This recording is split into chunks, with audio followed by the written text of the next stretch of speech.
Well, hello again. Here's a PTO from a TR4C. This PTO has had some issues. It was binding and squeaking. These are a pain in the neck, but basically you can take off the snap ring. The problem I have now is I can't get the snap ring back on. So I gotta buy some snap ring pliers, but I did take this all apart. And it's kind of cool how you can take this all apart. Again, this is like 50-year-old technology. But if I can get this thing to come off here, show you how it works. I guess I could just spill it off. There we go. So they have these little inserts that you can pull these out, and that will allow you to remove the front wheel, which is I guess the kilohertz wheel, and then the megacycle, or I'm sorry, this would be 10th of megacycle on this guy. That can come off also. So I finally got these two wheels separated, and I was able to use soap and water and get them cleaned up. So you can take this whole thing apart pretty easily. Really, you just pull those straight off, and the two gears are ingenious. They have these two gears on a spring assembly, which is really cool. So you can pull the gears apart and pull the whole thing apart that way. So it's really well done. You can go like this, and that gear retracts. This gear retracts, and you can just retract them all and pull the whole thing out and work on it. So that's what I did. And I think it's a W4FEN, FRN. That guy's a Drake guru, and what he said was people oil these, and you can't put any grease on these nylon gears anywhere. You just can't do it. So sure enough, this thing was all full of grease and everything else, so I took all the grease out, and I was really shocked to find that it works now flawlessly. There's no noise, there's no grinding. I was shocked. So that's helped a lot. And what else? Well, I gotta grease the bearings. The bearings needed tightened. And on a Drake, the newer PTOs, they have a little insert for a hex wrench to go down there. I didn't have a hex wrench that would fit, so I had to pull off the cover here and fill around with that. And I think I used the Torx on it. In fact, I used this Torx, which is a real hack, but I didn't have an Allen wrench, so that was able to.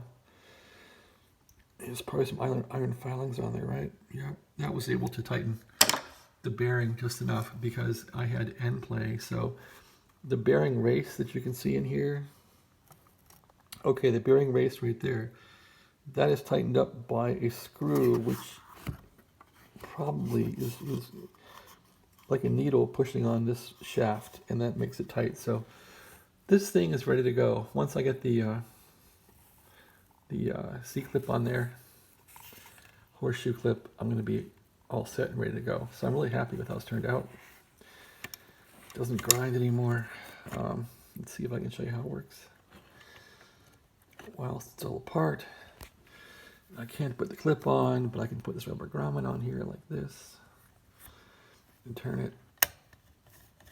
Okay, the gear kicked in. Let's see if it's all going along here fine. All the gears should turn.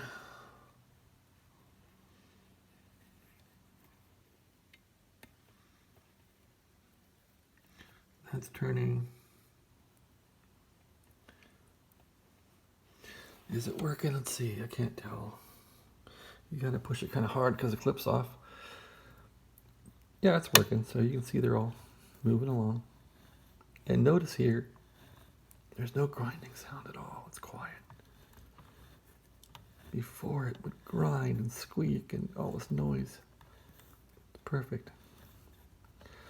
So thanks W4FRN or W5FRN, the great Drake genius who got me squared away. So I'll be happy when this thing is all put back together and back in the Drake. So that's about it. I should probably they're saying you can take toothpaste and toothpaste all these to get the stuff, get it clean. Maybe I should do that before I put it back together. I don't know. This thing was so bad, I'm just happy to get it back together. So I've had the whole thing apart. The other problem is that this little window was mounted on the inside. So this was actually on the inside, and somebody had put like some felt on here to, so obviously it was by scraping, and they had the felt on here, and what a mess. So this actually fits fine when you mount it on the outside of the front panel. So I have a front panel down here somewhere. There it is. Here's the front panel of this beastie, and it's still filthy because I haven't tried to clean it yet, but I guess I need to show you from the Drake radio itself. But anyway, this fits fine if you simply have it mounted on the other side of the chassis. In fact, let me find the chassis here and show you how that works. Yeah, you wanna mount this on the outside of the chassis. So here's the radio row here. Here's the victim, and let's flop it over. So the way this